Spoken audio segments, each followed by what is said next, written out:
he summons God. Yo, that's what Vince McMahon did. You ever see it? Backlash 2006, Shawn Michaels and God versus Shane McMahon and Vince McMahon. He loses.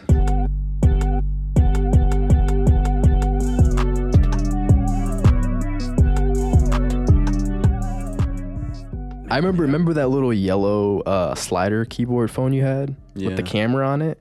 I remember you recorded him breaking the shit. Like, it was on... I think I remember It was on video. I remember looking it back. And I remember being mad as a kid because I was like, we're not getting another trampoline. Yeah, throw a pool in that bitch. That was actually, we never got another trampoline. That was the end of the trampoline. Maybe that was needed. He was the last person to jump on the trampoline. The fuck are we gonna do? Jump on the trampoline? Fuck. Trying to smoke mid. Forced us to grow up. Are we rolling?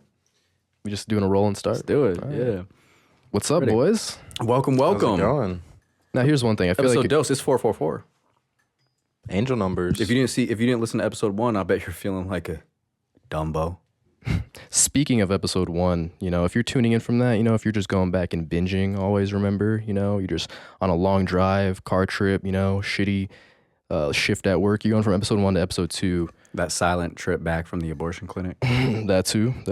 I feel like we were just some cryptic boys, We just started guns blazing, introductions at the end, shoot first, ask questions later. I'm the source. What's up, Ghana boys? G, a.k.a. Ghana Tropicana, PSM, Weebdam, yeah. I'm Tassian, also known as T-Dollaz, T-Dollaz PSM. I love you were the most relatable. It's like, oh, the source, I'm so mysterious. Oh, Ghana G, he thinks he's so cool. I'm Tassian. Like, I'm the realest nigga here. That's my name. Wear it out. How you feeling today, boys? What's the vibe? What's We're going feeling on? good. We're feeling good. This is episode 2. It's been so long since the last recording session, so I'm excited to get into it. We had like a really decent, for it being like this pilot / episode 1, we had like a decent response, which was exciting and motivational. We already knew we had it, so to get that actual feedback was fun. And I'm ready to keep it going, keep flexing the muscle, and I hope that the people listening can, get to know us better, get to know themselves better, and we'll roll on this journey together. And going in today, the thought that was coming to my mind is television. I feel like looking back, being brothers, the three of us, and also coming up in an age of like 2000s comedy, it's fascinating to look back and see sort of the humor that shaped us and the humor that sort of curated our style, but also just how much things have changed, from like the Judd Apatow era of comedy, I feel like that's a lot of the things that we grew up with. But I think we were fortunate because when you made that comment of like what shaped our comedy, like I started reflecting. I was like, yeah, there was a bunch of these old Judd Apatow movies, some of these like raunchier type comedies that our mom and dad would enjoy, or maybe dad humoring it and enjoying it to a degree, but like mom like, oh, I want to see fucking Talladega Nights or, fucking whatever, American Pie, So it's interesting to have that influence to where you at least had the environments, like I can be exposed to this. There's a lot of people my age where farts are funny to them. It's like because they weren't allowed to like laugh at South Park when they were 10. They couldn't get it. They weren't exposed to this. Got to get that out of your system in your youth. Yeah. You got to start cussing at the lunch table at 2nd grade or you're just going to be lame. It's also interesting just seeing how much the culture has changed with just the status quo for, you could say for the better or this or that. There's different, because I Spike TV, that's what I really want to take a little retrospective at to begin with. I feel like there was sort of this... Getting a fucking 13-year-old boner to Mansers? Mansers. Which race of women can fit the most fruit in their vagina? Find out where we have experts on the subject. What's interesting is it's like you have a format like that is almost like this early predecessor to like man on the street, social media sort of content creation where you're just, taking like these taboo subjects or vulgar ideas, kind of sticking a microphone in people's faces. But it's just fascinating how the formats changed, where an episode of Mansers, they probably shot that shit in one night, but how long it takes to put that in post, go through the studio, wait for it to air in the season. It's like you have this very loose format, but it's probably going to take like 3 to 6 months for it to make air. Wow. You have some people who, while, asterisk, let's say, you have some people who can just like churn out content like that via reels. But you got to look at it like it from this perspective as well, where in those shows, how much of the editing was part of the finished product? Like it might have been shot in a day. You might have just had all those quasi-professional interviews in a day, and then so the editor has to get all the B-roll, all the fucking boom, boom, boosh, the explosions, all that channel E shit, Kardashian shit, boom, boom, boom, doom, doom, like all the cuts, to where maybe today it can churn out faster, but it's just them on the street. So it almost relies on the shock value of the content to be more on the type of question or the type of person you're interviewing, or more of a power dynamic. I'm gonna ask a 350-pound woman, like, should men be over 6 feet? Just so I can like, gotcha. Like, I think it kind of helped having that time of production, if that makes any sense. No, I get you on that. And Tassian, do you remember the killer's row of just reality shows? I remember summer 2009. We moved in. There was like, Daisy of Love, Rock of Love. The VH1 was like a staple in our room. Yeah, because it was all the of love shows. So you could have one successful show and then do a bunch of spin-offs. So Rock of Love was first with Bret Michaels, and then the Daisy, she was a contestant, and then went on from that. And then there was Flavor of Love, who New York was on that show, and then she got her own show. I think she had a couple. I think there was New York of Love or some shit like that. And then she also, I Love New York. I Love New literally York. watched yeah, the yeah. whole first season, dude. And then two of those niggas got their own show. Fucking Real and Chance. Real and Chance. Real Chance of Love. There was Charm School. Charm School. I remember that being... And she had New York Goes to Work, where I was like, what like extremely different jobs can New York do?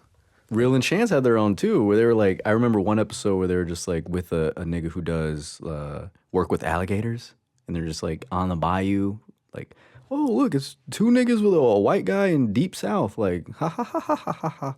VH1 cameras.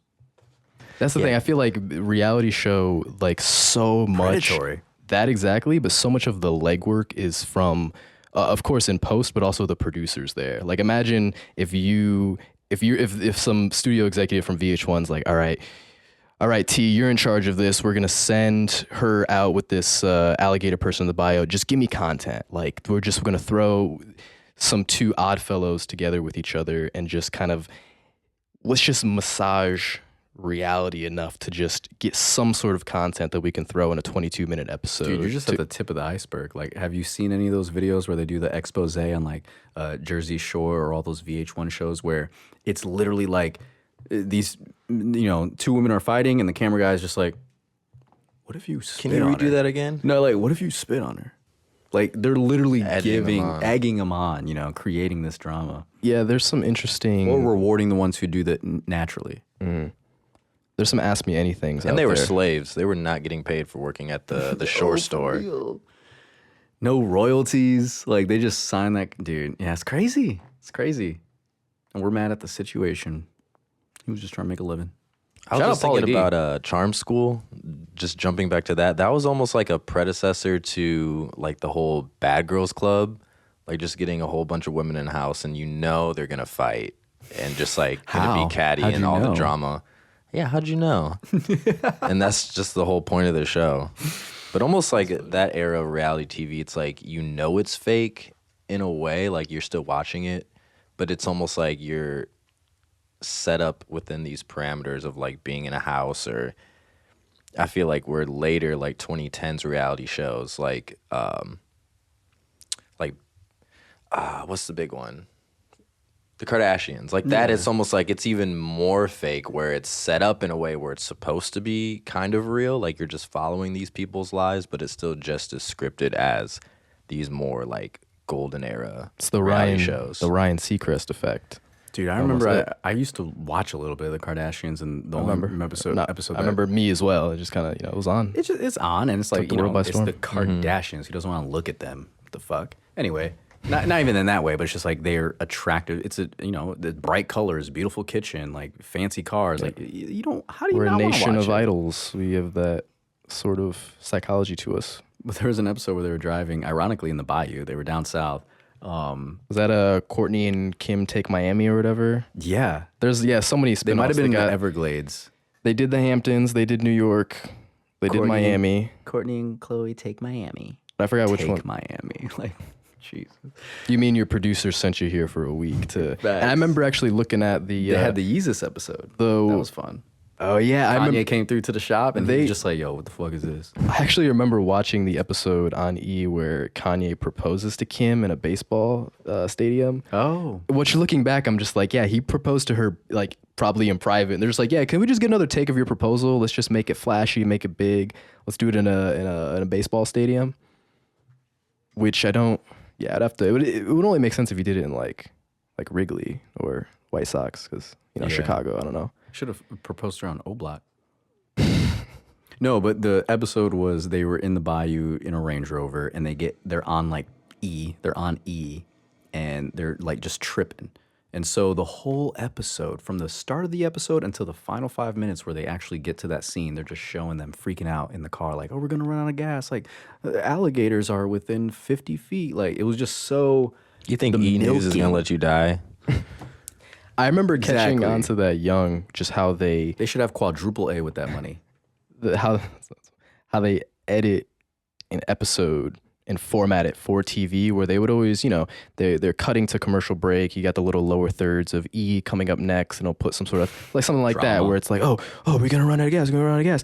But I Show would, the in-car footage to they make it would- seem more like candid. which that's just that's how you produce crash television. That's how you get people to tune in after the breaks. But I noticed even as a kid, where I'm like, oh, you guys are double dipping on this tactic, because they leave the hook for commercial break. You come back from commercial, they build up to it a second time, and then give another hook ending off, and then they'll finally resolve that after the second commercial break. And I'm only very specific about that because I've noticed it multiple times. And even so, Ryan Seacrest, he also produced the Total Divas, the WWE reality show. No, that's interesting. Well, went on air in 2014. That kind of had us were in watching a little that. bit, a little bit of a chokehold, no pun intended. that's That had us in a submission sharpshooter. move. And Is Nikki still with John? no, actually, they Really? yeah, actually, just You know what? Good for her. I just saw a clip where she was cooking dinner for him, and he just shut it down and was just like, "Oh, we're not going out. Thought we were going out." She's in the kitchen cooking. I'm like, nigga, she don't gotta cook. That's Nikki Bella. She should be training. she's at a championship match, man. She has but I noticed them do that same exact tactic with Total Divas, where I was like, oh, this is just like a Ryan Seacrest trademark, where you guys don't just you guys double dip with the hook to commercial break, where it's like you get through the whole 22-minute episode, like you tease this at like minute 8 or like minute 18, we're finally getting to it. But yeah, shout out Total Divas. What an awful show. Total Bella. Actually, the Bellas got their own spinoff called Total Bellas. Wow. Jesus. But you didn't know about that because they John Cena proposed to Nikki Bella at WrestleMania in the middle of the ring after a match. I'll be honest. And then they got 2018 through 2022 separated later. is just a blur. So you'll have to bring up specifics. I don't. You did bring up specifics. I don't remember that. I don't remember the proposal. Hey man, that happens in people's lives, man. Blurs, shit happens. Not even a bad Well, I blur. I know. You went to a Young fugue? Thugs drop, but I don't know like the total Bellas. You were in a fugue state like Walter White. Yeah, I was in my tidy whities. Speaking on of- Calvert. Speaking of Walter White, is that your number one Breaking Bad? Great segue. Bravo. Little clap.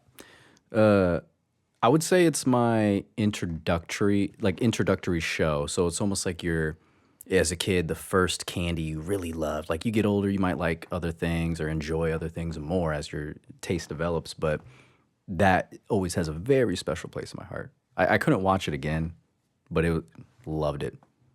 What would make you? What do you mean not watch it again? Like association of the memories of it, or not association of the memories, just the content itself. Like I watched Can't get through that first season? Too boring for you? I watched it 3 times, and the third time I skipped the first 2 seasons. So it's like I have, That's like, it's only like 5 seasons, right? It's not that many.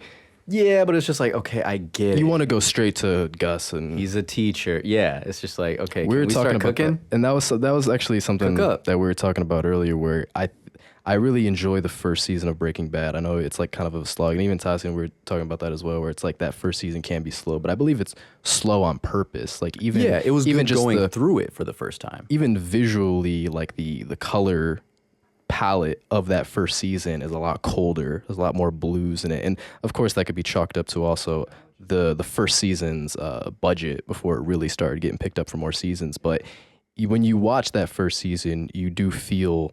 I think it makes you feel how you should feel. You feel depressed. You feel sad. You see this sad teacher who's dying. He doesn't have the goatee yet. He has a full head of hair. He's not cool. He's like having a coughing fit. Can't even have sex. Where it's like it's a sad first season. It establishes his boring life. Yeah. So it's like it doesn't make you fully appreciate what he becomes because you see, like you said, it establishes that mundane reality of it. So then it wouldn't be Breaking Bad if you never see him break bad. You know, if you just start out. I'm watching Bad. Michael Jackson. I think there was somebody has a director's credit on Bad. I don't know if it's De Palma or Scorsese. He worked with a prolific director, a favorite of mine in Bad. That nigga was making movies. His budgets were astronomical. Literally the first artist to have budgets that big for a music video and change the way we looked at music videos. It was almost like an accessory. And now it's kind of slipping back into that with the introduction of the streaming era. But he changed the game of how the music industry operated with a track. And even just with music videos, like when he died, I remember VH1 was the Michael Jackson channel. The block. It was the Michael Jackson channel for, even the movie. MJTV. Yeah, even that movie, the biopic. Where That he's was the Jackson's good one. An American Story. That was was such a good fucking movie. It's the definitive Jackson movie. Yeah. All the other ones are just like fan service, like fanfics. That switch scene. That's what I was just thinking of. Like, that's what I think of when I think of that movie, getting the switch off the tree. Yeah, it's an important scene. It really highlights the harshness of their upbringing. That's interesting. The scene that sticks out to me is when they're in the studio, when they finally get to Berry Gordy and they're at his mansion. They're just like, whoa, this is crazy. And they're recording I'll Be There. And he says, he's ad-libbing, and Michael's like, just look over your shoulders, honey. And the older brother's like, producer, that's wrong. He should say, look over your shoulder. He said shoulders. That doesn't make sense. Because he messed up the lyric, and he was just like, but I like it. I don't know why that sticks with me. Interesting. That's very interesting. That goes to your mind for recording and just the studio setting. Yeah, it was like your first time seeing like, oh, it doesn't have to be perfect. It just has to feel good. It has to sound good. No, get the switch. Do it again. Do it again, man. Even you bringing up like not watching season 1 and 2 of Breaking Bad, it just made me think like, why do I do that? It's just like maybe because I assimilate subconsciously so closely to that first season vibe of feeling like a bitch, not feeling like good enough, not feeling strong enough, seeing all this around you and going into your shell. So it's just like, I just want to skip that. I already get it. I already know it. So let me get to the part where you start feeling yourself, where you start cooking. And would you say that's also just kind of how you like to approach shows or movies in general? Like, I know you're not like an avid show watcher. Like for me, like I can watch a series multiple times or watch a series by myself just as like my own thing. I enjoy that. But I know you with like, Peaky Blinders, that was like a big one that you were getting into, or like The Boys, that was something you were getting into by yourself. What sort of what do you think about that? About your nature with shows? I think as I get older... Not to put you on the spot. No, that's a great question. I think as I get older, I realize like there's a lot of like, I don't want to use the word trauma, but like there's internal restlessness that needs to be settled to where there's a reason why I gravitate towards these characters. And that's the only way I can watch a show. Like all the shows I watched by myself, Death Note, you have L, real clean cut boy, had great grades, finds this book, it gives him power. That was light. Light, letter L. I know what you but mean. you know what I meant. Finds this book, gets that power, and starts falling into that, like becoming a god and a ruler of hell. You love an anti-hero. An anti-hero. You have Walt going from good to bad. You have Tommy from Peaky Blinders, this clean-cut boy, kind of got into some trouble, but after the war, he comes back and is like, fuck it, I'm going to run this town. Or even the boys where you have Homelander where, you didn't ask to be part of this, you were injected with whatever to become the next soldier boy. And so you went from this good, the people who start good and because of influence gain power, and then they struggle with the power because they delve into these evil tropes. There's something so intoxicating about watching that story. Almost like how people watch, like if you're skydiving or if you're into this or that, you'll watch or binge the worst case scenario, almost to kind of like subconsciously prepare yourself to not do that. So maybe, and I'm being my own therapist as I'm talking, maybe I love the anti-hero because I want to see what not to do. And it's like a reflection of the human condition, where if you're watching somebody that is a morally gray character and they're dealing with like Light, for example, the power trip of getting this like fantasy level power, or Walt, somebody breaking away from their own moral convictions and changing as a person. Breaking Bad. Yeah. So it's like it's a reflection of reality and of people and the human condition in comparison to just a clean cut show where there's a clear divide between good and evil. Like if you're watching like a 90s sitcom where everything is like, everyone like learns a lesson at the end of the show and everything is like clean cut and homey and family oriented, like it's boring because it's not an accurate reflection of the human experience and people. So That's what even Franklin Saint, I loved that character. Yeah. That's what Larry David was trying to avoid with Seinfeld, where he told the network executives, no hugs at the end of the episode, no lessons learned. All right, these people they're not good people and they're going to stay not good people. They're not just resolving some sort of personal conflict or inner conflict. No, that's it. In that way, it's a sitcom there. It's Seinfeld, so it's more humorous. It's more, cynically minded. It's not a show of character growth or, deep arcs or anything.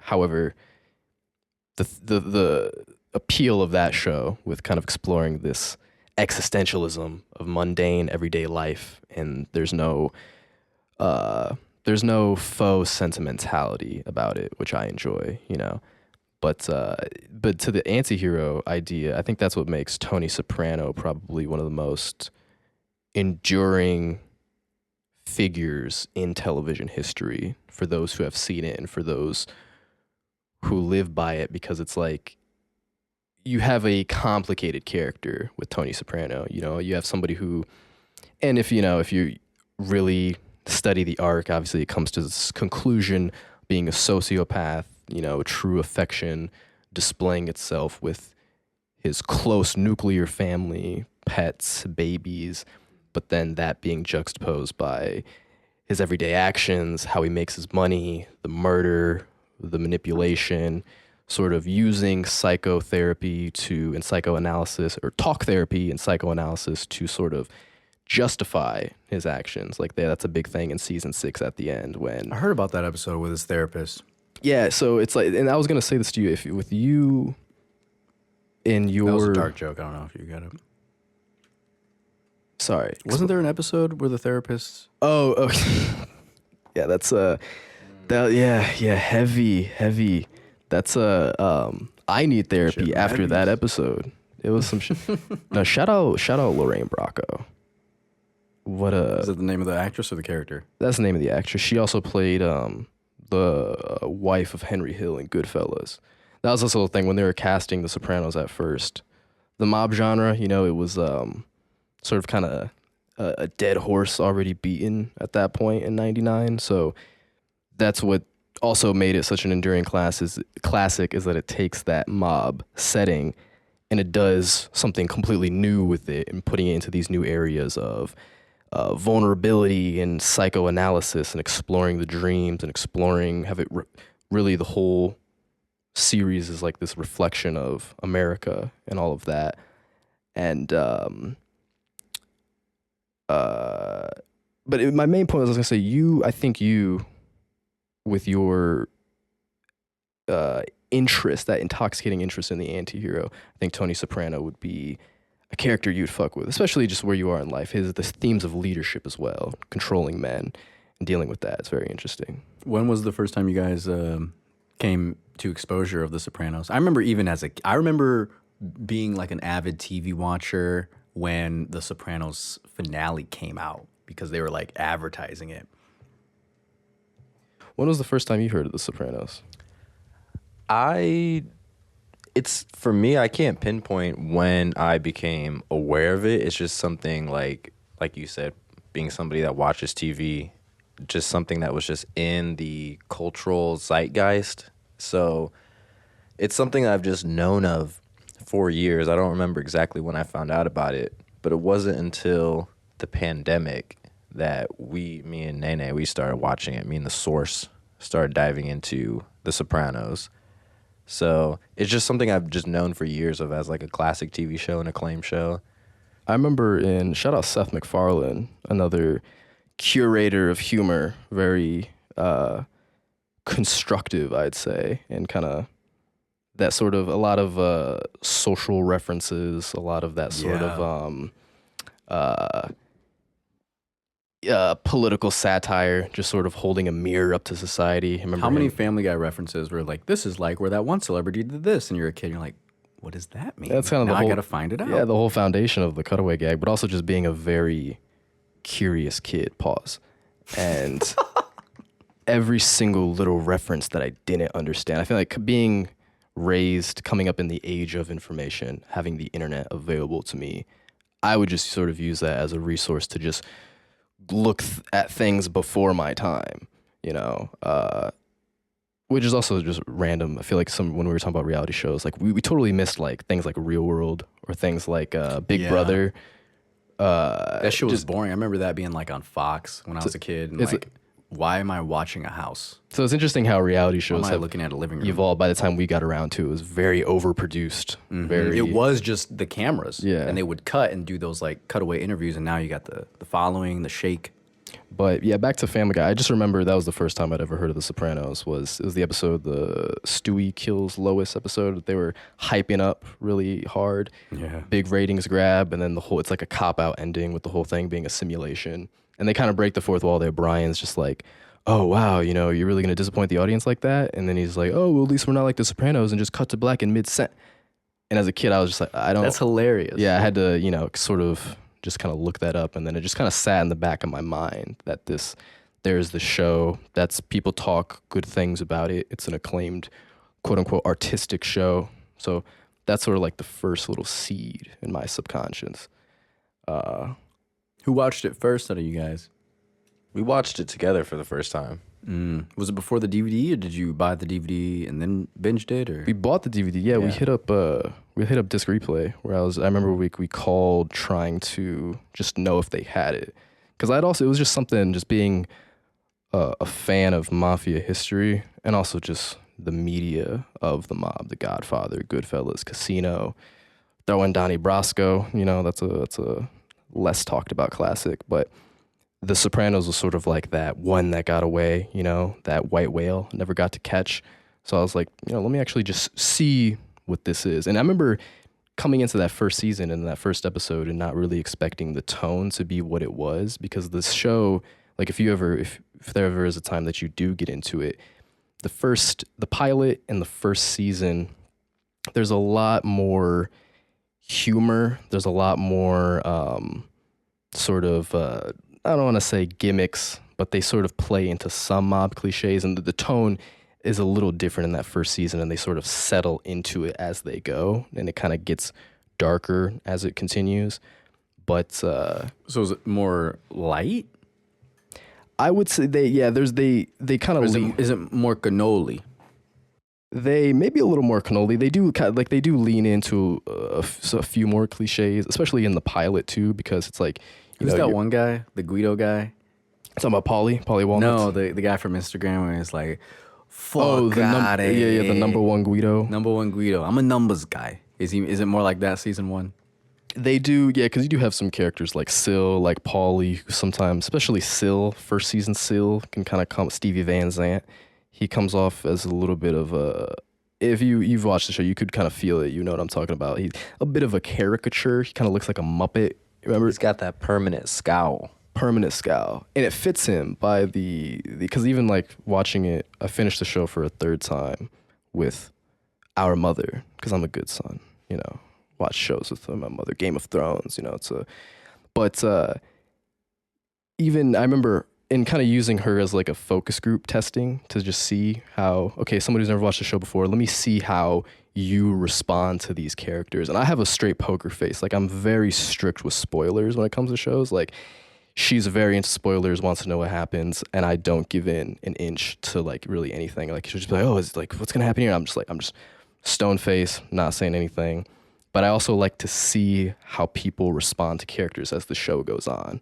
When it's like, oh, you know, that, because the show is very good at, I'm gonna make you fall in love with somebody, and then I'm gonna make you slowly hate them as time goes on. Or this person that you're gonna fall in love with is slowly doing more actions that you don't agree with. And then on the opposite front, they'll take a character that you hate, you think is this fuck up degenerate with no redeeming qualities, like Christopher Moltisanti perhaps, and then make you fall in love with them as they redeem themselves. And I'm not going to give spoilers here, in case, you know, don't want to ruin the show for people, but they play on that, where they, you know, they tug and pull with those emotions. But yeah, it's the character arcs that really pull you along and get you invested in the characters. And like you're saying, these reverse arcs where people you hate, you learn to love them.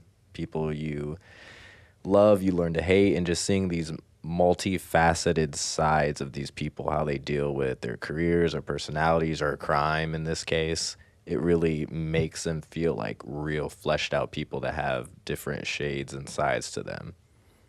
Yeah, they're all complicated people. And even like the villains too, like a Ralphie Cifaretto or a Richie Aprile or a Fish Lamana. Watching it back so many times, some of that, you can just sit back, like the first time you remember Ralphie, just how it's like one of TV's most despicable villains in the episode with the dancer and how he, you know, does what he does to her and all of that, left a lot of bad taste in people's mouths when that originally aired, and it's a fucked up scene to go back and watch.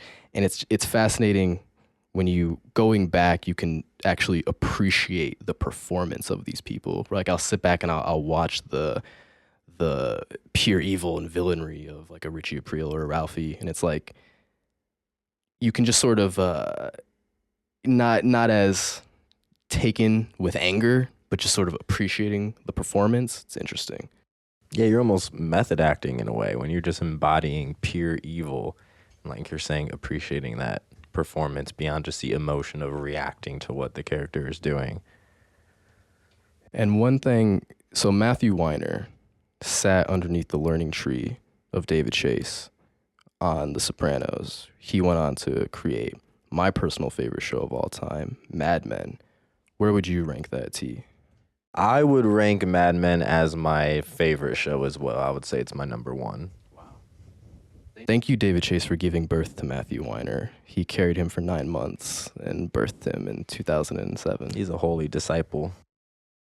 No, but what is it about Mad Men for you that scratches that itch, satiates that existential longing for content? I think one thing that initially pulls you in is just the setting, like visually being in the 1960s, that mid-century New York feel. It's just a setting I love, like being a fan of like noir movies and stuff like that. Like the setting is beautiful. I love that time period. It's not a vibe, but it's an aesthetic, you know? And then just the characters themselves, like, of course, like you're saying, Matthew Weiner working on The Sopranos, he takes those same concepts or like depths to the characters where they're all real people you're seeing. It's like it's a drama, but it's also an office drama. So you're seeing them in the workplace, you're seeing their personal lives and all the issues that they're dealing with and how those interplay. And just the same setup where there's characters you don't fuck with. And then at the end, when they grow as people and you see all these things that they go through, you learn to love them in a way. Pete Campbell. Or the opposite. Or people that it's just like a Don Draper, where it's similar to Tony Soprano, where you just love them, even though they're an anti-hero and they do fucked up things. They cheat on their wives or they do scummy shit, but it's like you're always rooting for them in a way. You always want them to pull through and do better. So it's Pluto Draper. yeah, so it's got that same depth of character, and just the setting is beautiful. And it's just funny. Like, I think if you... Don Pluto. Sorry, that one was better. I should have said that. Yeah. No, that's like because you got the mafia tie-in, Don Draper, I like that. But sorry, I was just gonna say, like, I think it's way funnier too. Like, I could see how someone could see it as boring. Like, if you're just sitting in these like y'all niggas said when you would come into my fucking room in 2017, you looking at Utah saying only because you came around later. Shitting on Trailer Park Boys. You were reborn. Yeah, Archer. Yeah, I was baptized It's in hard the... to fucking... I'll be honest. If you're not watching episode 1 and like ready for Trailer Park Boys, if you just come into someone's like apartment or room and they're watching like season 2, episode 1, you're like, what the fuck is this? This looks dumb as fuck. It's Dirty Office. You have to be with them from the start. Yeah. Which is like, any relationship, any person, you got to be with them from the start. It's actually funny because I did a weird thing. Like when I started Trailer Park Boys, I remember, just all the time in my hands. It's a summer break. I'm not employed. Whatever. I'm scrolling through Netflix. I want to get into a good show. I'm watching a lot of shows at the time, like BoJack Horseman and Californication and The Office, and just going through a bunch of different shows. And I remember like That seeing... pissed me off. Finishing a show? No, Californication. There's just something about a guy who just always wins. No, here's something Looking about that Californication. ugly. I want to do fucking these many bitches, bro. I don't get it. David Duchovny, or I can't pronounce his last name. Anybody know here? He looks like a Do you know how to fucking pronounce- regional X-Files guy? manager of a circuit city. He was an He's getting all FBI these agent. bitches being a fucking I never watched. writer. His last name's Moody, and he's a writer. He's a tortured artist. I never watched. I'm gonna X-Files. break my brand new Porsche's headlight because that's what I'm used to. That's so funny. You remember that? But I clipped some audio there because that's mad funny. You remember that as someone who didn't even watch that show, because I forgot about that. And that was the thing. This shit pissed me off. I do. I'm putting a bookmark in the Sopranos point there, or fucking Mad Men point there. But Californication is something I do want to do a retrospective on, because it was something I enjoyed so much at that time, because it was scratching that itch of like, oh, you have this depressed main character and he's a writer and he's going through all this shit. And it was at that time that you had characters like that were onto you, because Californication aired, I believe it went on, it was a Showtime show, so it's not as good as HBO. So it went on the air in like either 07 or 08. So it's like Sopranos just went off the air. Mad Men's just starting. So you have like this idea of this morally gray main character. He's cool, but he's so sad. But he's so cool, but he's so sad. And like you said, he kind of just, he wins a lot. But it's something where at the time I was fucking with it heavy. But looking back, I would like to just with a fine-tooth comb look at that show, and I don't think it holds up as well as it could. But maybe part of it was not all shows have the same issue, but I wonder when the syndication of Californication came out. What, like, I feel like maybe or just when it aired, because I don't think it wasn't syndicated. No, it's just a Showtime show. I think they just they keep those rights deadlocked. My theory was, what if like with the advent of the streaming era, writers kind of have to write knowing you could watch this whole thing in a night, versus like maybe Californication, maybe that vibe of it not holding up to this day was because it was kind of written in that format of like, even to go against my qualms about it, like he's always winning.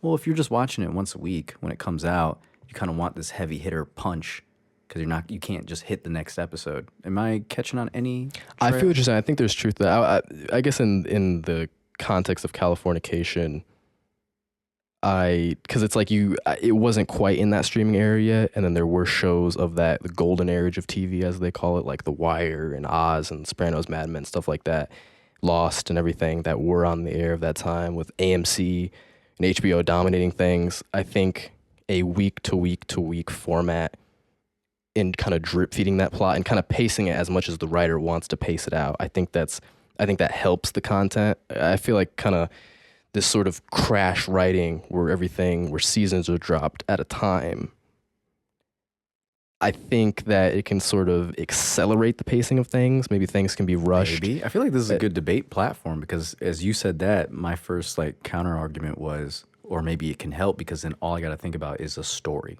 Beginning, middle, end. And I just have to worry about that. I don't have to worry about keeping it going. Versus like that longer pacing, you kind of have to always be on your toes a little bit more. Versus if you're just signed for one season or one series of one part one and part two, you can just worry about the story. See, that's interesting because it's like because I would have to get into the actual mind of somebody on. I guess I'll just use Sopranos for an example. When it's like, okay, you have you're contracted for this season, you're gonna do this full season. Even though it's airing episode by episode, I believe they have it outlined to the end. So I think I don't know. I feel like that would kind of give you because I believe I don't think they're just like, oh, we have all this time for this season, so let's just kind of figure it out when we get there. But I think that could also partly be in that as well, where you have an outline of idea that you want to work towards the end of the season. But maybe you come up with something different on the way there. Or like, actually, nah, let's have this character do that instead. Or I'm feeling this. Or as I'm settling with this after the third episode, I'm not really feeling where we were going with this original ending. Like I'm feeling that this character might do this in his arc. So I think it all comes down to the creator, like how much care. It's your idea. I'm always like auteur minded, where it's like, hey, it's the writer's world. Whatever they believe is the best for their fictional world. But personally, I don't really watch too many shows that. Well, okay, I'll put an asterisk to that because I was going to say I don't really watch too many shows that are modern shows that just drop seasons at a time on streaming platforms. However, the shows that I do watch that are old shows that are from that time, I watched on streaming platforms like Mad Men. I had the box set for The Sopranos. I had the box set for The Wire. So I had the ability to binge them. And sometimes, you watch one show, sometimes you're like, I gotta watch that next episode. But I didn't really because I have binged seasons of Mad Men and seasons of Sopranos where it's like you lose some of the shit. Or when I was on like my second rewatch of The Sopranos, and it's like when you watching shows in a relationship where you're just sort of binging it a lot. It's just like a chill activity. So you're just sort of, it's just the activity for your day. So sometimes if you're watching a show for a second time, like I'm almost expecting like, oh, I know this guy's going to die in this season. So I'm just kind of like waiting for that to happen, just kind of going through the motions, going through that episode, as opposed to slowing yourself down, pacing yourself, taking it episode by episode and kind of sitting with things more, letting it digest and marinate. That's just my personal. I agree. Like, I do think there's pros and cons to how you watch a show because I feel similar in terms of like I don't watch new shows that are like on TV. Like I have to wait till the next week to watch that episode.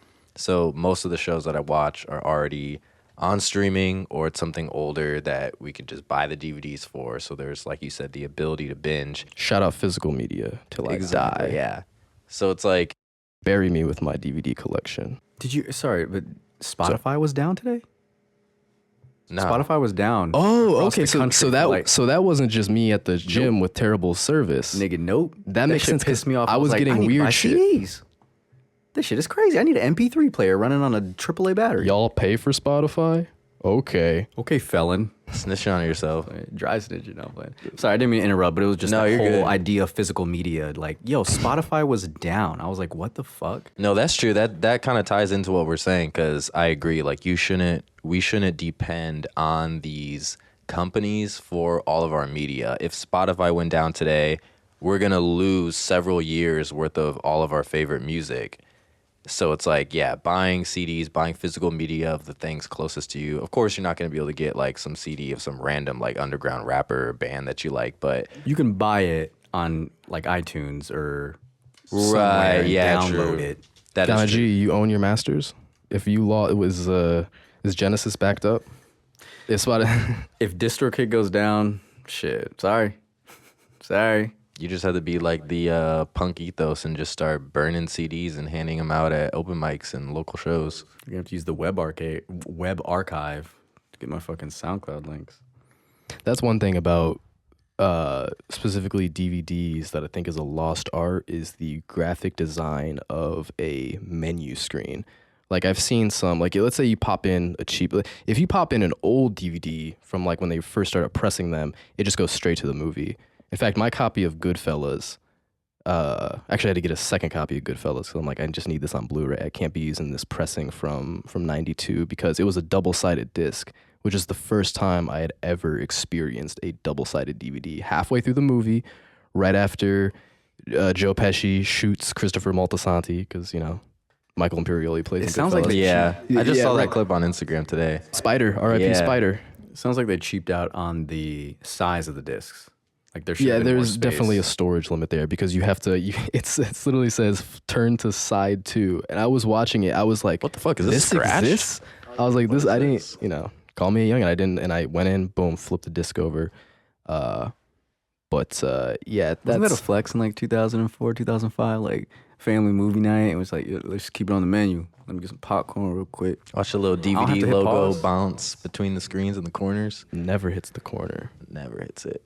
But even it's like the same thing with video games too, because I do like that creative direction that goes into like a box set where it's like a little booklet and you have like Yeah. this information. And even one thing I don't usually take advantage of, but I want to, is all the special features on Yes, box sets. Because yes. especially Mad Men, like all the seasons have different things. Where it'll be like, Mini documentaries. yeah, inside. they'll be like, here's a political debate from 1962 during season 2 of Mad Men, or like all these different things related to like advertising or cigarettes or feminism, or all these things related to the time period of the 60s, or just also like the director like voiceovers, or like the creators like sitting together doing a voiceover of the episodes. I never watched that shit, but it's something to take advantage of.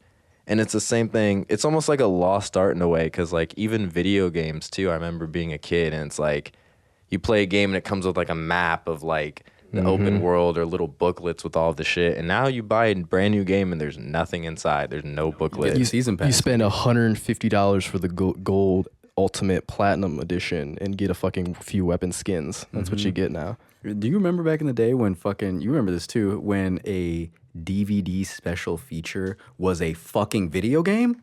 I dude, Lego Star Wars. They even put the Battlefront. demo on that. Which one was Battlefront on? 1. It was a Star Wars Episode 2 Attack of the Clones DVD when I had the box set in 7th grade, and I put that shit into my Xbox and you could play Battlefield 1. You're talking? Was that part of that same box set that you got for Christmas with the thin cases? Yes. Because It that was one. Battlefront. I don't think it was Lego Star Wars. No, I remember there being a Lego Star Wars demo because you were stuck to the cantina. You couldn't go anywhere. I gotta look this up because I don't think it was Lego Star Wars. While you looked, go ahead. I was gonna say, while you look that up, I just randomly thought of when me and Ghana G were young in the early 2000s. We went to Burger King and they gave us a VHS copy of, was it NSYNC or Backstreet Boys? I want to say NSYNC. It was an NSYNC concert, like a live recording of one of their concerts that they gave us with their meal. Yeah, so Revenge of the Sith had a bonus DVD disc with the Battlefront 1 demo. Crazy. For original Xbox, yeah. Wait, also, didn't you also have the original trilogy box set? Because I remember you had 4, 5, and 6. It came with all 6. Okay. Yeah. Man, that's crazy. Yeah, I wanna. That shit would be worth $300 today. Man, I'm gonna have to do some because I could have. Maybe I'm getting Mandela effect. I always Because we swore had there Lego was Star Wars some- on PS2. We didn't have Lego Star Wars for Xbox. We did have Lego Star Wars on Xbox because when we got the 360 on Christmas, that was my launch title because you got Pro so we Evolution. had it on 360, We did have it on 360, but not original Xbox. not the original Xbox. That was the disc I was thinking of, was original Xbox. but it wouldn't have been original Xbox disc because it's a DVD. Right, but I played it on the OG original- Xbox, okay. yeah. Okay, well, we're deep in the deep cut town right now. But when you circled back to Mad Men, I was glad you did because it just wanted me to. When you're just talking about those documentaries that are included in the special features, that was just another big part of why Mad Men is my personal favorite because the cultural upheaval of the 1960s, how much America was different from 1955 to 1975 and what happened in between. That's my favorite era of U.S. history. The Cold War, Vietnam, the Civil Rights Movement, the music, the cultural change, the film, all of that being reflected in Mad Men as not just a backdrop, but how it weaves into the characters, how they respond to the times. The setting is a character in Mad Men. The changing landscape of the United States is a character in Mad Men. I think that kind of goes back to Matthew Weiner underneath the Chase learning tree with America kind of being, the last episode of The Sopranos is called Made in America. They reflect commercialism and consumerism and greed and all of that, but it's a little more subtle there. But with Mad Men, of course, it taking place in advertising on Madison Avenue, it's sort of a little more present, those themes. And kind of to, bring up David Chase again, that was another thing with The Sopranos that kind of brought to the American public in their consciousness and entertainment is the subconscious, dreams, therapy, psychoanalysis. And even though with Mad Men you're going backwards at a time when these things are kind of less discussed, they explore that in a similar way, having dream sequences, kind of exploring the mind and kind of extrapolating and expanding on the subconscious, which wasn't really done before. Even the aspect of therapy itself, like there's those scenes where Betty's in therapy, like they have the therapy scenes, they show how he's just back channeling the information back to the husband that dated therapy. Yes, it shows like the aspects of the times, like how mental health isn't taken seriously, but also showcasing like how different people's traumas and neuroses manifest in their own personal lives. With her handshaking, anxiety, or war trauma and alcoholism, all of these things that they tie into. So that exploration of the human condition and the subconscious is just as present. And just the kind of state of masculinity. Like I'm just thinking, when you brought up war trauma, I was thinking about Roger Sterling, what he says to Don at dinner when he's talking about the Korean War, and he says, "Your war. This is my war." So yeah, it's like the trauma that, Olympics. Like I was in the big bad war. You're in this little pussy war. Like, like no, dude, we're brothers in arms. Like if you were just young enough to miss that generation, or even and Don pulls it around to Pete, where he says, I know your generation went to college instead of war.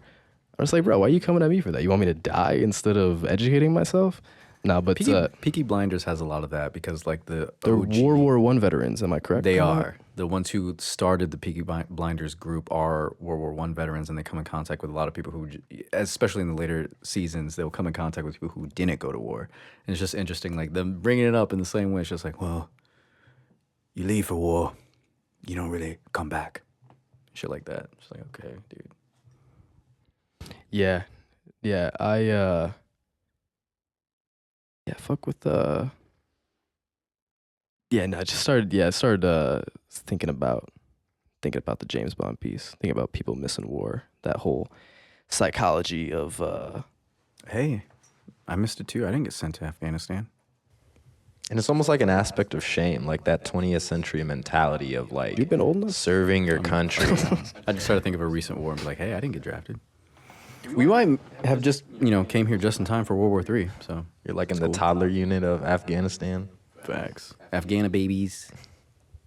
That was actually a real thing in Vietnam called Operation Baby Lift. You know about that? It's the most adorable picture you'll ever find. They took all the orphan babies out Epstein folder to sell them to rich white families. I can't have kids in America. Probably, yeah. Man, way to put a bummer on that bit, because it's like there's a picture. It's like an AC-130 just filled with like cribs, just like little babies that are just like all of these orphaned war children. Is that even cute though? That's sad. Sad. Where are they going? Where are they going? The fuck? That doesn't sound good at all. Yeah, no, I don't. But that same thing happened The in United States government is the last entity I trust to have a fucking AC, military copter filled with undocumented babies. Doesn't sound good at all. Yeah, it's tough, man. I need in a to war have you to- contributed to. You probably created some of those orphans. Definitely so. Oh, for sure. Exactly. So I just don't. That doesn't. Not one fiber of my body is just like, yeah, Golf of Thank Tonkin God for America. enters These the kids are chat. going to have like a great life now. They're probably going to go to Harvard. The same thing happened though during China's one-child policy when there was like a bunch of like orphans, children that were given up because you could face legal ramifications for having more than one child, and it became this profitable business of selling extra children to orphanages that were then sold to families in America that, you know, they couldn't have children, they're looking to adopt. And then that led to even more corruption where people are just kidnapping babies because they know they can make a buck selling them to an orphanage and they'll get sold to some family in America. So I just thought of that connection with the Vietnam airlifting babies. Yeah, that's a touchy subject. I don't even want to dip on that. That's Yeah. Human trafficking is not a good segue into television. Yeah, that's not. That was a Here's vibe. another That thing. was a Here's a vibe random killer. thing. Y'all ever, any of But you according to people Epstein, here, television is a great segue into human trafficking. So has anyone here ever heard of the show The Secret Diaries of Desmond Pfeiffer? Anyone? Anyone at all? I saw that in your notes, and I was just like, is this like lesser known Anne Frank type of deal going on? No, it was a show that was canceled very quickly. I believe only after like 2 or 3 episodes. It was it's about this black butler he's like a slave butler to Abraham Lincoln. It's a sitcom about that, but the whole bit is it's like he's the one The who's irony. the most articulate. You know, he's the one he's the smart one of the show. But it's like, oh, he's a slave and he's the president's butler, but he's the one who comes up with the ideas.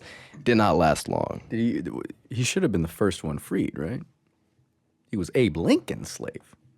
Nigga should have gotten like a pre-order on the Emancipation Proclamation. Shit was definitely airing on UPN. That's funny.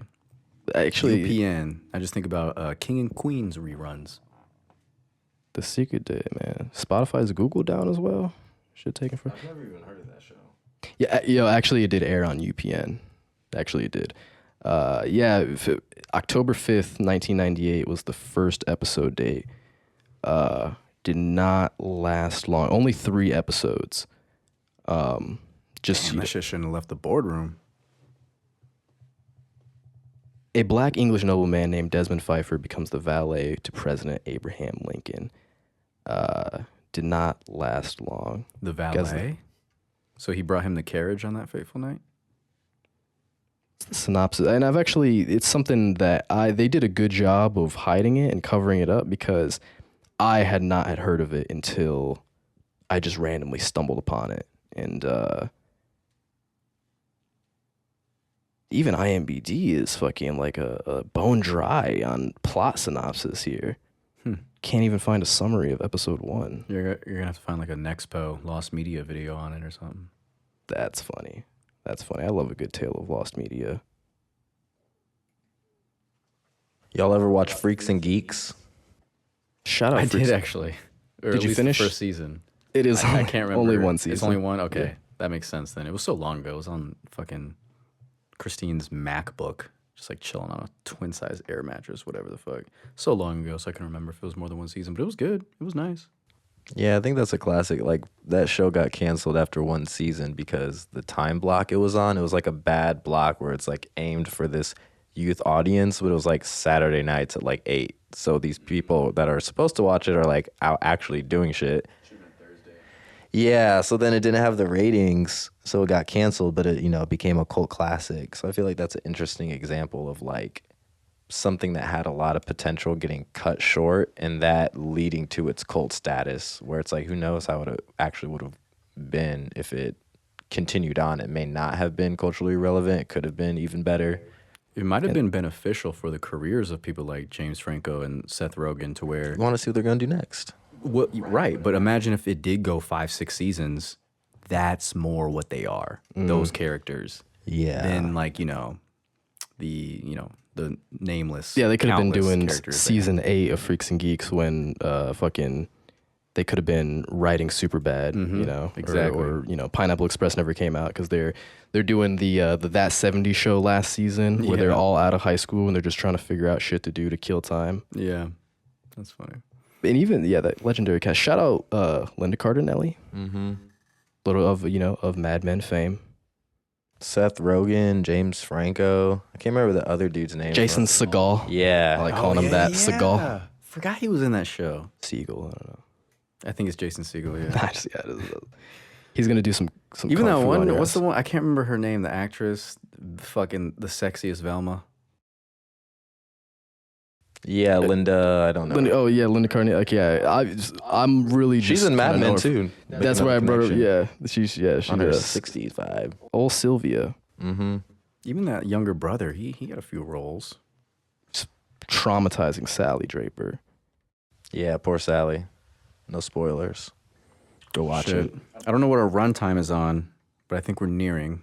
We're getting to it. So I kind of wanted a random idea. Feel free to chip in if you had any other way to close the show, but you want to just like maybe give either your favorite show or favorite character, a little bit of why, sign off.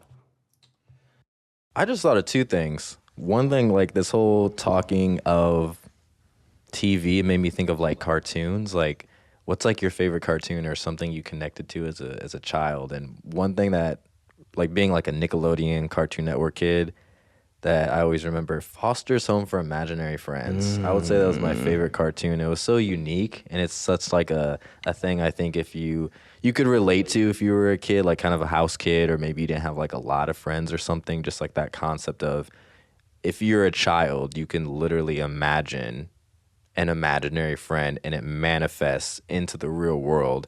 And then having a home where once these kids become adults and they moving on to their own families and they don't want this anymore, this imaginary friend, an orphanage for imaginary friends. It's such a interesting concept.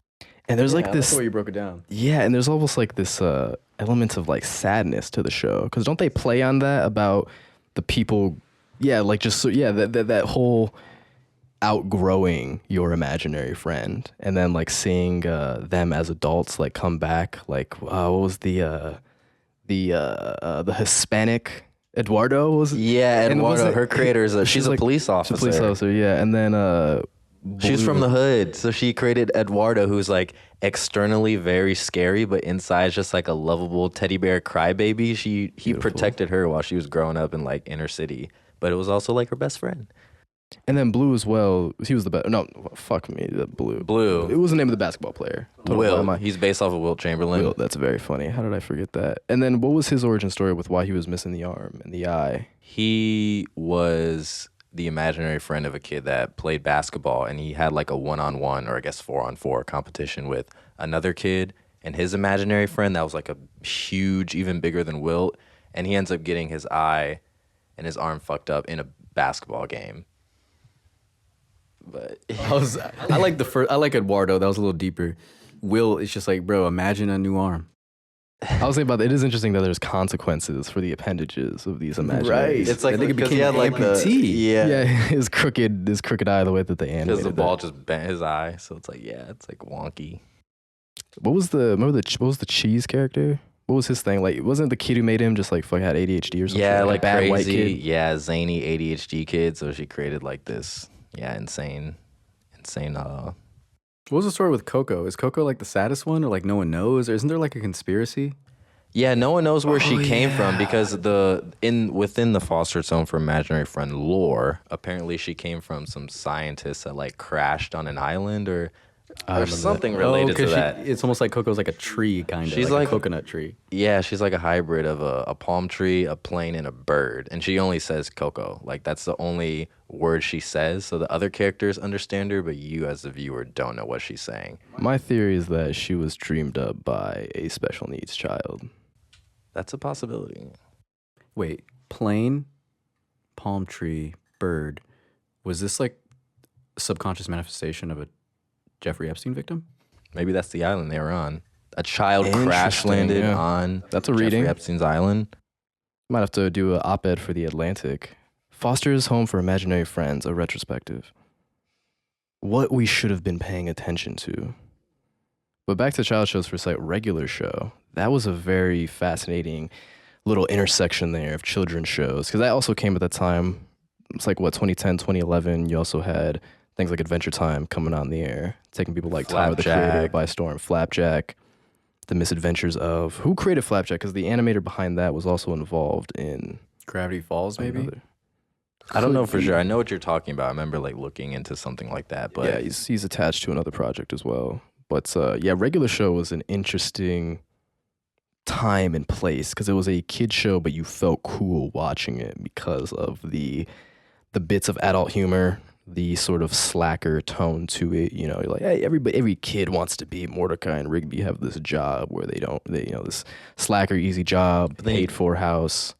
That was me and Jalil's. But then first you job, get up and essentially, was you Regular grow up Show. and realize they're bums. Because it's cool as a kid because Yeah. they're like 23 and they're these slackers working at this house. But then, so it is cool when you're a kid, but it's like, I don't want to be like that one. And then when you grow up, you want to be Mordecai and Rigby, but you grow up and realize that you're actually, what was his name? The manager, the gumball machine. Oh, What was his name? Benson. Benson. Oh man, it's funny. Yeah, said my mind no. was originally I know I didn't watch the show, but That's funny because my mind was originally gonna say Benson, but for some reason I was getting him confused with Pops. So I was like, why is the name Benson going to? It's because Pops has authority. They're both circular heads. Mm-hmm. Because Pops is just a giant gumball. But yeah, you want to be Mordecai and Rigby growing up, but once until you're older, you realize you're working Benson. at a park, And you're broke. and they get paid in Ziploc bags. I'm High Five Ghost. When I'm in, you see me. Now you don't. I give the Irish goodbye. You said Foster's Home, Regular Show. Well, that's just a show I threw out because I don't know if that's my. I mean, to your question originally and closing it with like our favorite show, favorite character. I think I did. I blew my load. I think I already. No, go ahead and say it. But I liked when he interjected and was just like, "Oh, what favorite cartoon?" Or bringing up a cartoon. I thought that was a nice little. Yeah, Ender. no, I really did fuck with that. That was Because it keeps it light. Yeah, and also that was something that I did not think of. That's a great memory. But now for me, I'll remove the cock of Mad Men from my mouth after this. But Don Draper, he was just a fascinating character for me. His arc, his using of advertising to fill that void within him, where it's like, he gives that speech, the It's Toasted speech, but he talks about happiness being that billboard on the side of the road, that smell of a new car, or just that sign that's saying you're okay, everything is okay. And that whole monologue there is indicative of his whole arc, his whole theme of I'm writing these ad campaigns, but I'm essentially writing to myself, which is a lot of the psychology of consumerism. So Don Draper, and also coming into that, I first started watching like that, like 7th grade. And like I was talking about, BoJack Horseman, Californication, that even fucking Michael DeSanta in GTA 5, that whole like, I got all of this, I got all of that, I got my career and everything, but there's no happiness there. These relationships are failing. The veneer of success is really just like kind of this facade when you don't have that personal happiness. So Don Draper, to me, one of my favorite characters, and Mad Men is my personal favorite show. I agree with all that.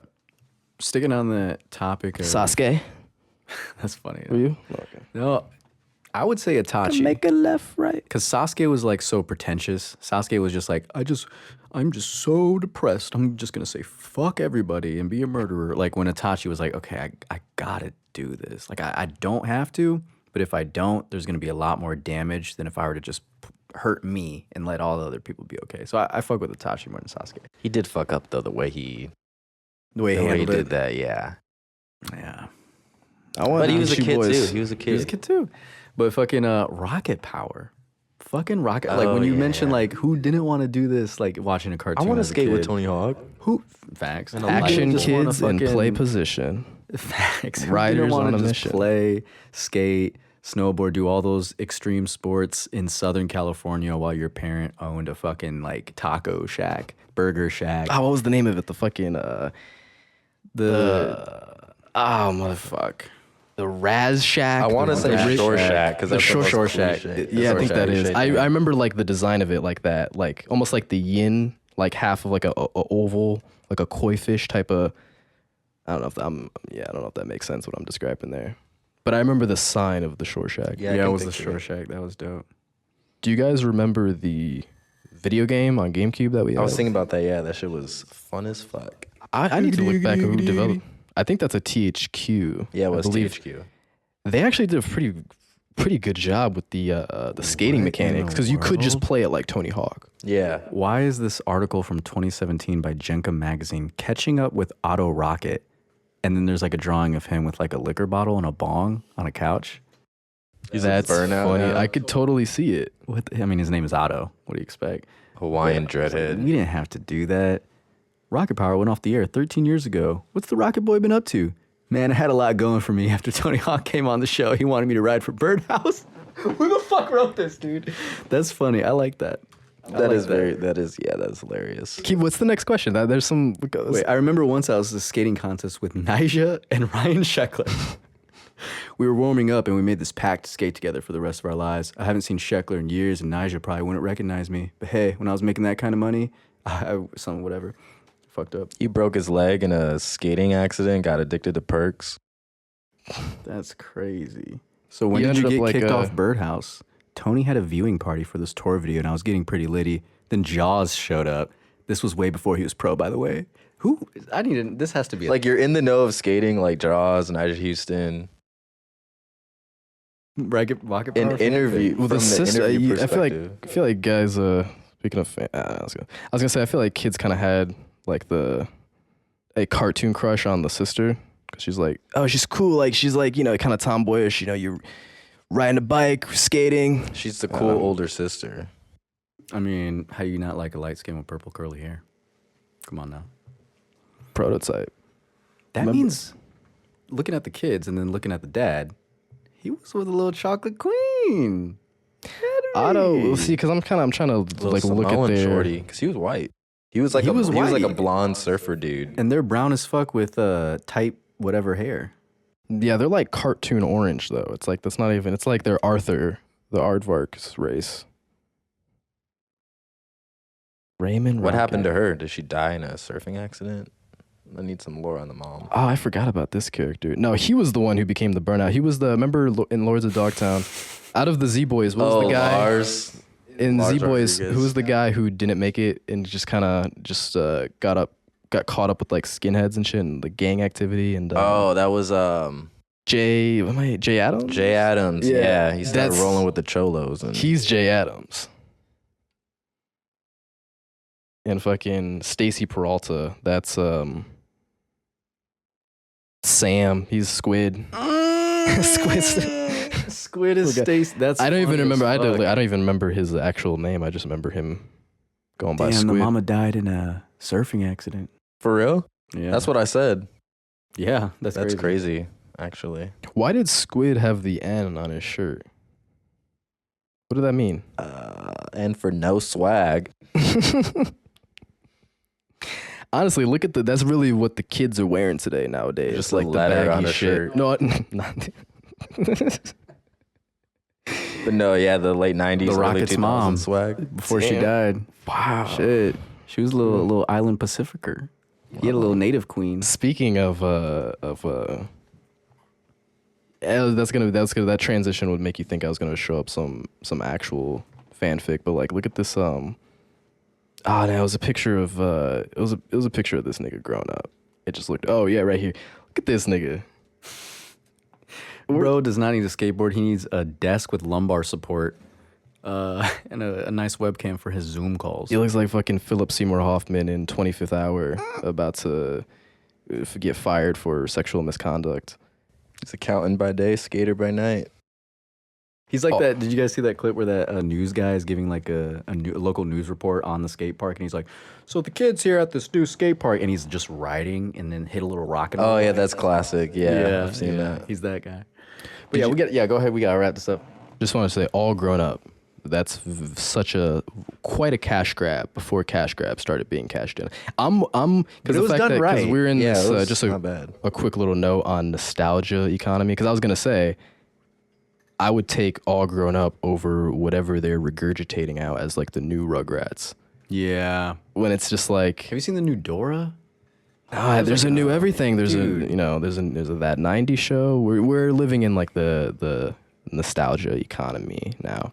Just pumping out. Crazy. Sometimes I think about that when we were younger and like the older generation above that was like, oh, we had to work for this. Yeah, I guess you guys are right because we're just taking all your shit. We're taking everything from the 90s and early 2000s. Not where's the originality? Can we get a brand? Shout out things like Bluey. That's a new IP for young children. But But also, I would say, just to that Shout out point, there Bluey. were things from for real. generations Plus, past. I watched the whole video on it. Like Bluey has like if you're gonna have your kids watch a show, you're gonna want them to watch Bluey over like Cocomelon. It's like giving them like Are these new children shows that we're talking about? I've never heard of any of these. Working in retail, I'll see Cocomelon toys. I'm like, what the fuck is Cocomelon? Like, I don't know. The last kid show I It's like heard a of YouTube was channel like Peppa with a Pig. $10 budget got syndicated. What's the dog one? Like Pup Detective or like Paw Patrol. Paw Paw Patrol. Patrol. I've heard of that. Pup Pigs? It's just like hour Pay 3 of the pigs. pod. We're just like, okay, Doc McStuffins. What Disney Channel shows do you guys remember? That's past our time. But no, yeah, just yeah. Jet Jackson, Oh, but I just wanted to connect to your point Boy when you Meets were World, talking about the nostalgia economy of today. Roly-poly-oly, Roly-poly-oly. No, Girl JoJo's Meets World. JoJo's Circus. PB&J Otter. Remember JoJo's Circus? Remember that shit? Were they the characters within Roly Poly Oly? No, PB&J Otter. They were its own show. Oh, The yeah, yeah, brown. yeah. You remember JoJo's Circus, don't you? Yeah, I remember Okay, JoJo's okay. Circus. Yeah. Bear in the Big Blue House. Fuck it. Out of the box. In between the Yeah, I was lions. gonna say, what? Fuck it. The What's that one sloth? Zaboomafoo. fuck. What's that? You don't know Zaboomafoo? Was he the in between lions character? No, it's a whole other show. Yeah, with like, I know what you're talking about. Was that on PBS? I don't know. Yeah. What was that one that had the girl with the huge couch? Zaboomafoo. He was like a little sloth that hung out with these two guys for some reason. Nature 2 seasons. Huh. Oh yeah. PBS. Yeah. Zaboomafoo. Missed that one. They didn't syndicate that one in 2005-6. Man. Yeah, point is, we gotta grow the fuck up. So we'll see you on episode 3 where we talk about taxes. Taxes, how to launder money. Index funds. Taxes, how to avoid them. But yeah, thank you if you've listened this long. That was a long car ride, but I appreciate you joining in, reaching us for episode 2. Guys, would you like to sign off, say where we can find you? My name is The Source. You can find me at nd.thesource on Instagram. That's pretty much all I use. I got a Twitter. It's a ghost town, nd.thesource. There's no dot in there. So, if you want to see what I was saying, what I should, see what I was saying years back ago. Not like you're going to find anything. Nah, but Just don't click on his page, hit the search bar, and type in Diddy. nd.thesource on Instagram, thefamilypsm.com/thesource is where you can find me at.